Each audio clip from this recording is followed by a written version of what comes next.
Good afternoon, everyone. My name is Nat. For those of you who haven't met, I use she, her pronouns, and I am kicking us off today with a brief land acknowledgement. I am joining from the land of the Haudenosaunee, the Anishinaabe, the Huron-Wendat, and the Mississaugas of the Credit. I want to start this call by giving thanks to the ancestors for the generations that come before us, and for the nations beyond number whose names we no longer remember. Be over to you. Hello, everybody. Welcome. Really excited to have you here today. We are going to go on a little joyride, Danielle and I. We have lots of fun when we're talking. We never know where it's going to go. So feel free if you're confused to put stuff in the chat, or if you have questions to put stuff in the chat. But we're going to have a little conversation. I don't know what it's going to be about. So Danielle, over to you. What are we going to start with? Oh man, well, I want to start with just saying it's good to be with you. It's good to be with you, Vicky, and it's good to be with everybody else in the SheEO world, because this is one of the places I experience where I can hang out with people who I can express the fullness of my imagination with. And you know, I was just saying to you before we got on the call that I was listening to Dr. Rihanna Esler's speech, and this idea of she's waiting in the future for us to join her. And I know that when I met you for the first time, which was very random, you accepted a request from me to come and do an interview out of the blue. I don't know why. You maybe be able to tell me that. It was like 3 minutes into the conversation, I was like, oh, here's a woman who not only is dreaming big, but is creating big. And that's just an enriching place to hang out, because I think right now in the world, a lot of people can't see beyond the next day.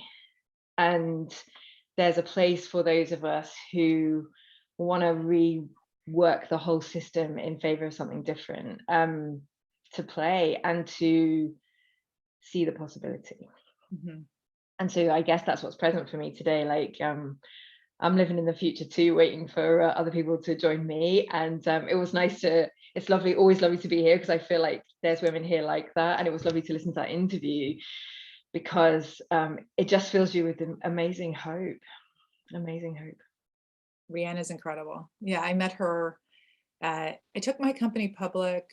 Then I had all kinds of things that happened. It was kind of challenging. And then I took a year off. And during my year off, I reached out to all of those sort of like guru, amazing aha moment people that I'd read this book, and I'm like, oh my God, this person's amazing. And all the things that I'm a synthesizer. So I gather all these things and create my worldview from it.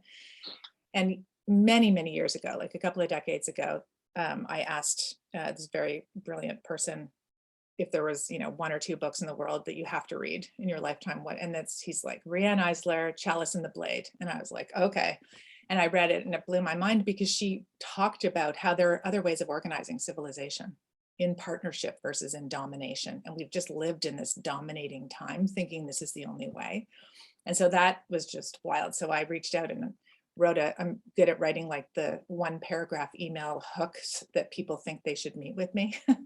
I'm really good at this. I help our ventures do this kind of thing. I have lots of practice of not getting the meetings I want until now getting the meetings I want. And she said, yes. And so I went to Carmel and I met her in person, and we had all these walks, and then I joined her board for a while. And incredibly formative in helping me to sort of understand that there are other ways. And I'm a collector. Like, Find the Others has been one of my things. I know I posted this and you pulled it out too, from Timothy Leary. And that's been a really huge part of the challenge. Like, oh, there's another way of doing it. It's possible. Does anyone else believe that? Where are those people? How do we get them together in a community so we can actually start to create that? But the first step is actually believing it's possible to do things differently. So I have a bit of a like PTSD around the word possibility, because many years ago when I took my company public, there was a cover story on it. And one of the quotes was, Vicky Saunders says she exists in the cloud of possibilities. And they used it as a total takedown, right? This is just like, oh my God, this woman is ridiculous. And so that's what it was, right? Like that was about 20 years ago too. I was like, what's that? That's not a place, But I think, I mean, that's one of the things I always laugh about when you and I speak is like you will go to the place of almost corporates are too hard. We'll do it from the other side. And you and I are like yin and yang in many ways, as I am with my business partner, but in different ways. And we're in the organizations trying to change them from the inside. And I don't experience, what I love about you is I don't experience SheEO as living in a cloud. I experience SheEO as living in reality, and the belief that this is madness, it doesn't have to be this way, and it really doesn't. And so one of the things I think is exciting about what you've done is fundamentally, my darling, you come from like one of the most hard-nosed ends of business possible, right? And I know what it's like to work in venture capital and investment banking because I've had clients in those spaces. And for someone like you to emerge from there and say, let's rewrite the system, I think is really powerful, because it's not a bloody cloud at all. It's like, and you're a systems engineer, I see that about you every time I spend time with you. One of the things I love and hate about you is you keep introducing me to a whole new genre of reading, because I'm a gatherer like you, that I haven't read yet. And it's like, oh man, now I've got more stuff I need to go and assimilate. But that's beautiful. Yeah. Because for someone like you who has lived in the extremities of conventional capitalism, is probably how I would describe it, and can still say, no, don't be daft, this is a system, not the system, and let's build another one, is why I keep coming back for more.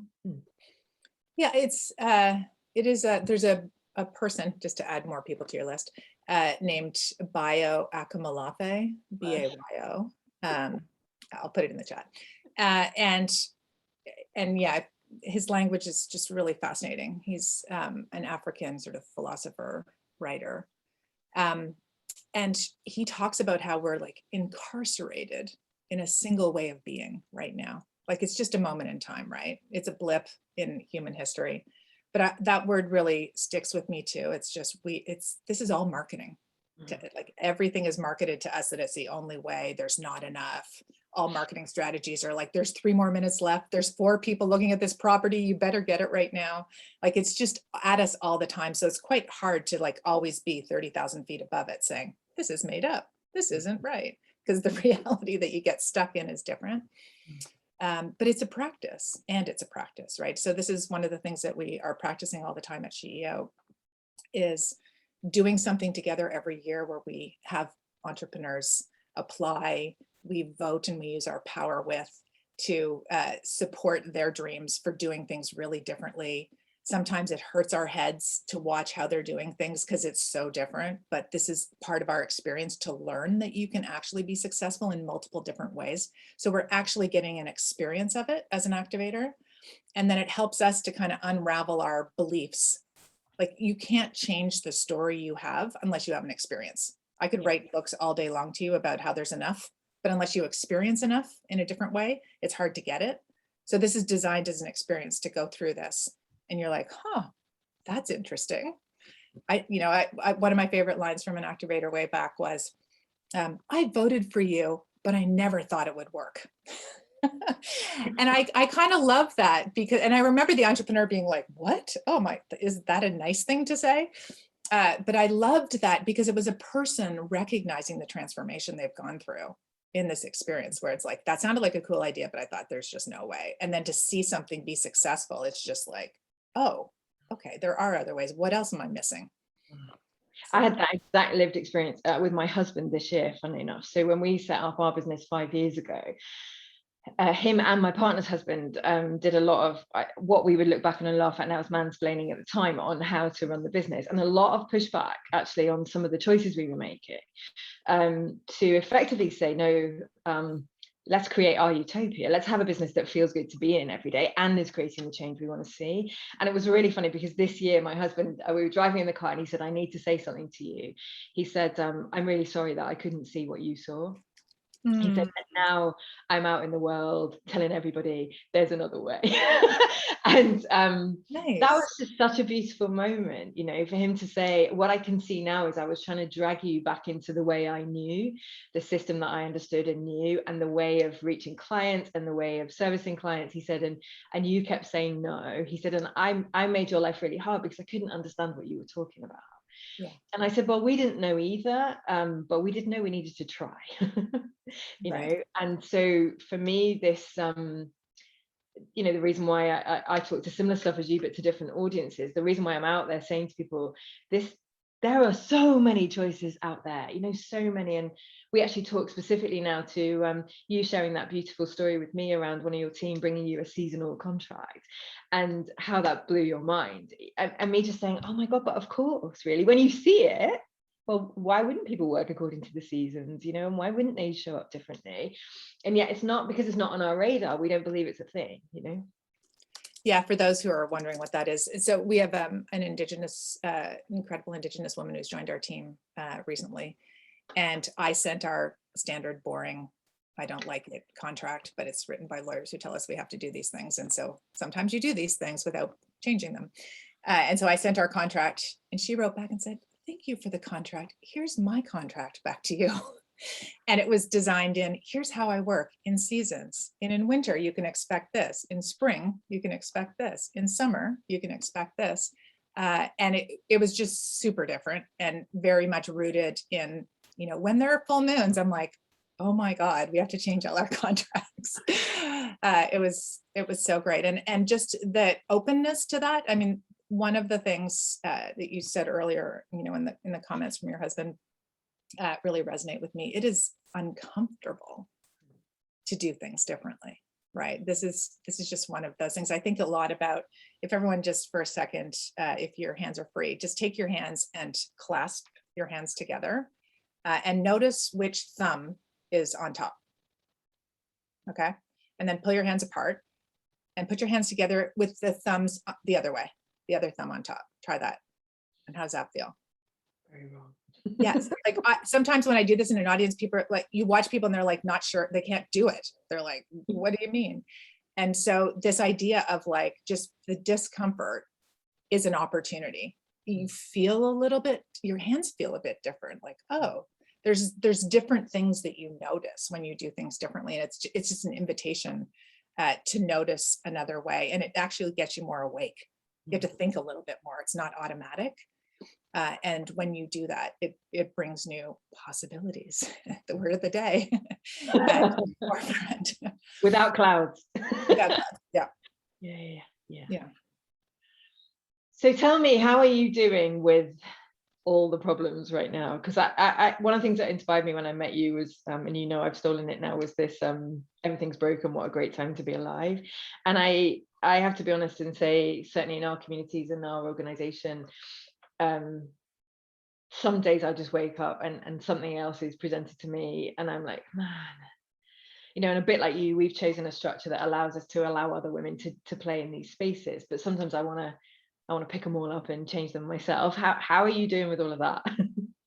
Yeah, well, there's a lot going on, right? And there's a system around us that is meant to distract us. So we ask all the wrong questions. Right. There's a great quote, which I can't remember specifically lately, but that's the whole deal, right? We are trained to ask the incorrect, why aren't women funded to the same degree as men? And then the whole panel's just about that, right? Why isn't it this way? Do women not apply? Like all the things, all the questions are the wrong questions. They don't get to the root issues. And so, part of the journey is like finding the right questions because they're incredible. And one of my main questions is, how do you create the conditions for people to thrive? How do you create the environment for people to thrive? I've been asking myself that for a long time, since I experienced the big shift when the wall fell down in Berlin. And I was in Prague at that time, and everybody was dreaming about what was possible. And they flipped a switch in their brains and went, I'm free. What am I going to do with my life? And watching what happened there. Why did people flip a switch? What was the metaphor that woke them up? All those things. I've been obsessed with how do you create that? Because I think if we can unlock the conditions for us to thrive, we're going to live in an incredibly beautiful place. And so part of the challenge is each day is a focus on what you're here to do. We are all here to do different things. And so, I'll scan through the news, but I'm picking out like, what are the things I'm noticing? I'm like, oh, what's going on in China? There's a piece here. There's a little nugget in each place. I don't go and try and understand everything. So to the books, I remember saying to Denise Hearn, she's like, how do you read all these books? Like, you keep sending me these books every couple of days. I'm like, oh, I'm just scanning for like the one line that I'm like, oop, that's the thing. I'm not trying to, she goes, oh, I thought you were reading everything from beginning to end and you and I'm like, no. I'm just looking, what's in that book? What's in that book? What's here? And so for me, I'm a bit of like a just taster of these different things. And I've, done a ton of personal work to get clear on what I'm here to do. Like, this is my path. And every once in a while when I try and go over to the side that you're on, which is like help shift systems inside systems. I lose all my energy. I'm like, I find myself in like the 14th panel of the day with government people trying to talk about how to change whatever. And I'm like, oh, I feel exhausted and this is so hard. And I have to go back to my like freedom space, the bubble of SheEO, and do the creating. But the dipping in and out is really helpful because you understand the differentiation and you start to learn how to put words to what could be different, and share stories back and forth. Like, if we don't change this, we're going to be having the same conversation for 257 more years. Yeah. And I love what you're saying there, because we're not in either, interestingly. And that's probably back to the point of, what my husband was saying, because his deal was, you need to go and consult with organizations. Now, I was kind of like, over my dead body. I'm not going to do it. And so our model is built on kind of as creatively as yours. We're probably in by stealth.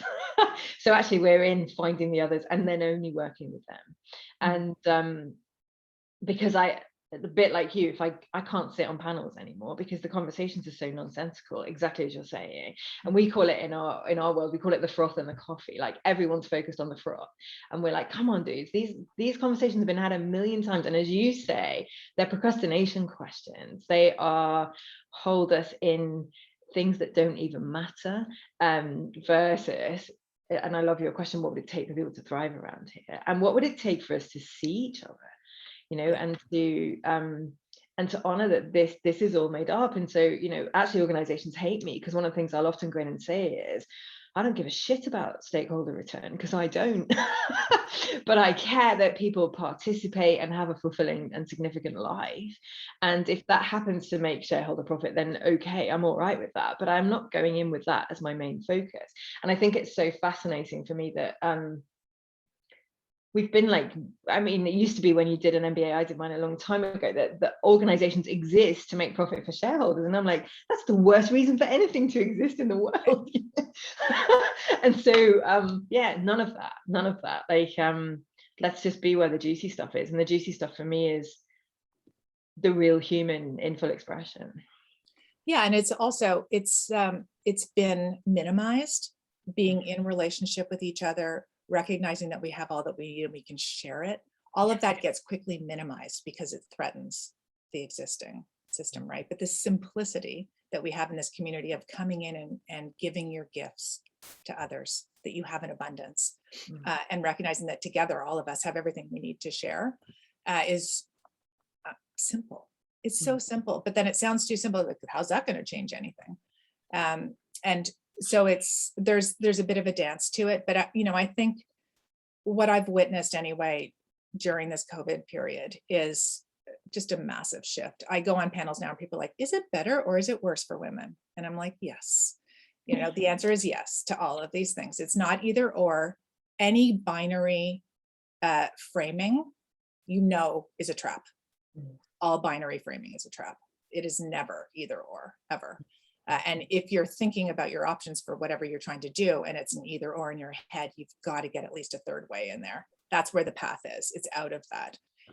And so there are all kinds of things going on at once. But what I witness is there's just so much waking up going on all over the place. We've pulled back the curtains. We're starting to see the root issues. We're really, I was on a call yesterday with a humongous bank talking about process change. I'm like, where am I right now? Like, how did this even happen? 5 years ago, I couldn't get a meeting. And now people they've seen another way. They've seen like 45% of your portfolio is going to Black, Indigenous, women of color. The average in the marketplace is like less than 1%. How did that happen? And I'm like, design, intention, right? It's this, like, in a very short period of time, we've shown that you can do things in a different way. And it's now people are like, okay, well, then how do I do that? And you know, like my first answer is you can't get there from here. So you have to actually really think differently. You have to really like you can't make 3 changes. What are the 3 things I need to do to get, you know, more Black women entrepreneurs to apply? I'm like, that's not a thing, right? It's a deeper culture thing that you have to get underneath. And this unraveling, the deconditioning of how we've been brought up and what has been, you know, framed as truth for us is really hard work. So all of this systems transformation has to start with you. So it's not about them, it's about you. It's like in here, how are you acting each day? What are you noticing? How are you upholding these systems? The deconstructing of that is hard, but it can be fun, right? Like it's an experience you have to kind of go through. Like, oh, I just went there again. Oh, I used ageist language. Oh, you know, I racist thing I just said, trained into my body, didn't even notice it. Got to get rid of that too. So there's a bunch of layers to it. But again, this stuff is so much easier if you do it in community. It's so hard to do by yourself.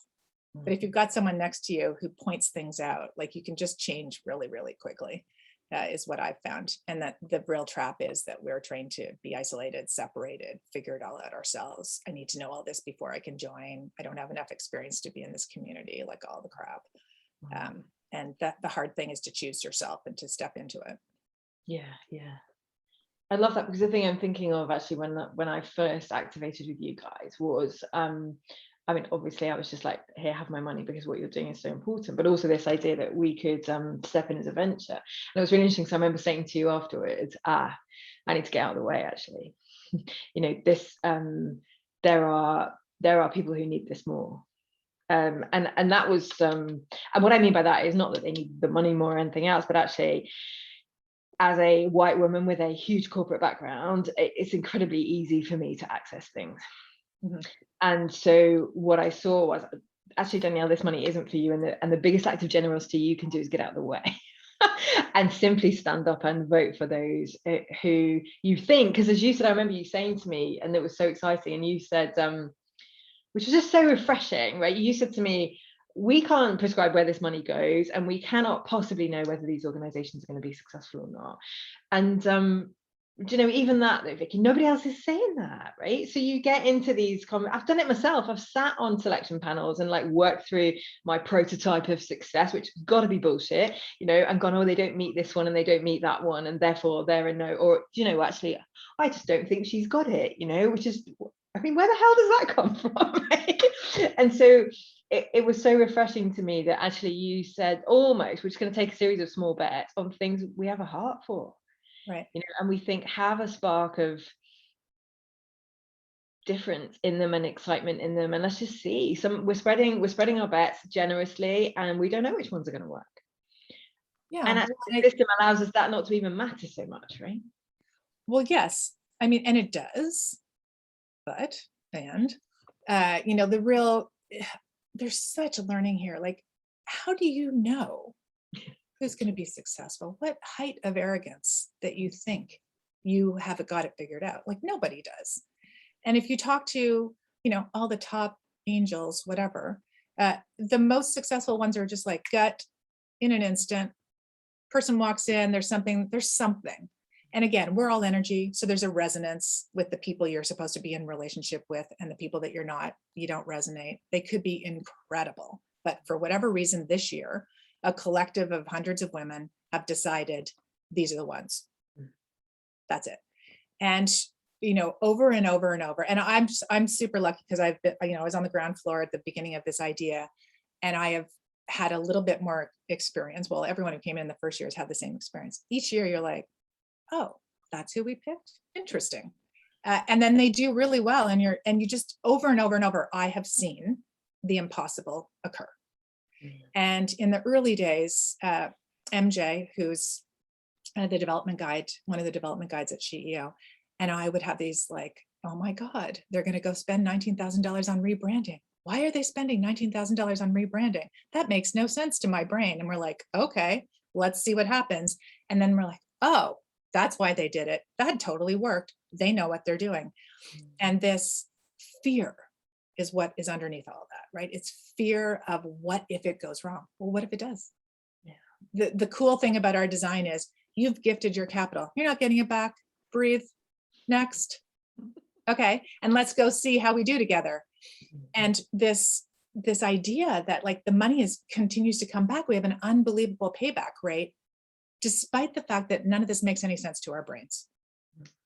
And part of the experience has been when we all decide we want something and we put our intention out there together, and then we put whatever resources we have to share and our help and our intention in general for these ventures to succeed, it's working. So then you start to wonder, okay, well, all of the control that we do in society is very expensive. Control is extremely expensive. Trust is not. And so how do we rebalance ourselves in this world? And so that's the giant experiment we're going on together. It's an experience that anyone who wants to step into can go through. And the benefits that sort of trickle out to that are it creates the conditions for you to like maybe try things a little bit differently outside of this community too. And what would happen if I reached out and supported this person? What would happen if I trusted a little bit more? And then it really, for lots of people in the community, we've heard lots of transformation stories of like, I was creating a story that I didn't matter, or that I didn't have power, or that I don't have enough. And as you go through this experience, you start to maybe reboot that story, reset it, or tweak it a bit. You spitted out your most tweetable moment at 12:28 in the conversation.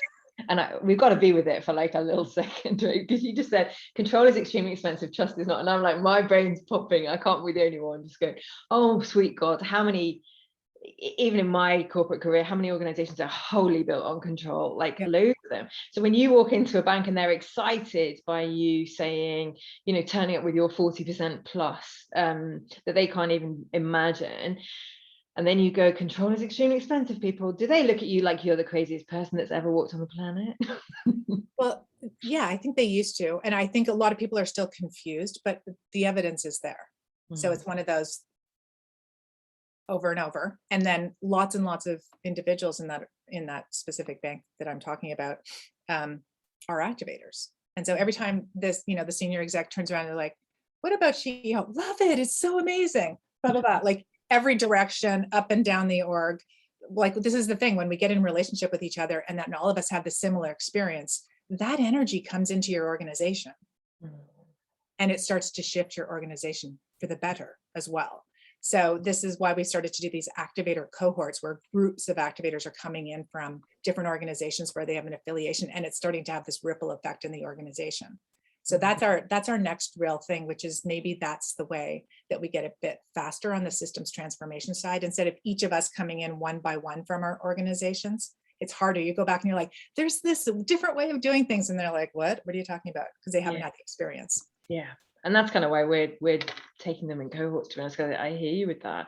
And I probably wanted to, and I'm going to have to close in a second, but kind of give you a statement that we're using a lot, which I think really goes with that. And our business is now built on an ethos of most things make no difference at all. And that's given us a lot of permission to step outside of traditional ways of doing things. And so actually, you know, for example, last year we just doing my nutting, writing to our mailing list and not even knowing what impact it made. We just stopped doing it. And we had our best 6 months of the year ever by not emailing all of the people who said they were interested in us. And so this idea that we just had so much control over everything and what happens when we release it, I think is a brilliant experiment for us all to be running. Well, thank you for being here today. Thanks everyone for showing up. And Nat, over to you. Thanks, everyone. It's been a joy to chat with you. I'm about to drop a link to a feedback form, a way for us to collect your reflections to see if this was something that you loved, something that you'd like to participate in again. Please use that to let us know what you think, and we'll see you all again soon. Thanks, everyone. Sorry for the abrupt ending. Could talk forever, Danielle. Mwah. Always. See you soon. Bye, guys.